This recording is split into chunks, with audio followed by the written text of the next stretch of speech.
अहिल्यानगर ते सिंगम डीवायएसपी संतोष खाडे यांनी 17 जून ते 19 जून दरम्यानच्या काळात आतापर्यंतच्या कारवायांचा संपूर्ण तपशील खाडे यांना एकूण 15 जुगारांवर रेड टाकून 156 जणांना आरोपी बनवले व त्यांच्याकडून तब्बल 1,16,08,810 रुपयांचा मुद्देमाल जप्त केलाय।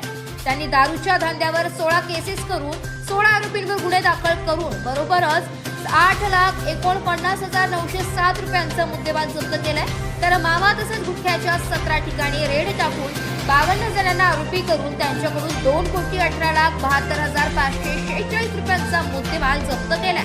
तर 6 ठिकाणी वाळू चोरांविरोधात कारवाई करीत तब्बल 36 आरोपींवर गुन्हा दाखल करीत 2,53,72,000 असा एकूण 5,97,03,263 रुपयांचा मुद्देमाल जप्त करण्यात मोठे यश मिळवलंय। त्यामुळे अहिल्यानगर जिल्ह्यात सिंगम ठरलेले संतोष खाडे यांचा चांगलाच दबदबा निर्माण झालेला आहे। Bureau report Titwala news, Ahilyanagar.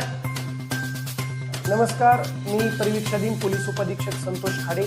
Ahilyanagar जिल्ह्याचे पोलीस अधीक्षक माननीय श्री सोमनाथजी गारगे सर यांनी एक विशेष पोलीस पथक स्थापन करून जिल्ह्याभरात चालणाऱ्या अवैध धंद्यावर कारवाई करण्यासाठी निर्देश दिले होते। या अनुषंगाने आमच्या विशेष पोलीस पथकाने गेल्या महिन्याभरामध्ये एकूण 54 रेड करून एकूण 260 आरोपींविरुद्ध गुन्हा दाखल करत सुमारे 6 कोटीचा मुद्देमाल हस्तगत केलेला आहे। या सर्व आरोपींविरुद्ध कठोरातली कठोर कारवाई करून आम्ही जुगार, दारू, मावा, गुटखा तसेच अवैधरित्या चालणाऱ्या वाळू या सर्व अवैध धंद्यावर कारवाई करत या आरोपीविरुद्ध गुन्हा दाखल करत यांच्या विरुद्ध कठोरातलं कठोर पाऊल उचललं आहे।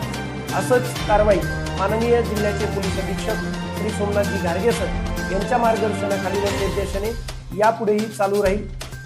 धन्यवाद।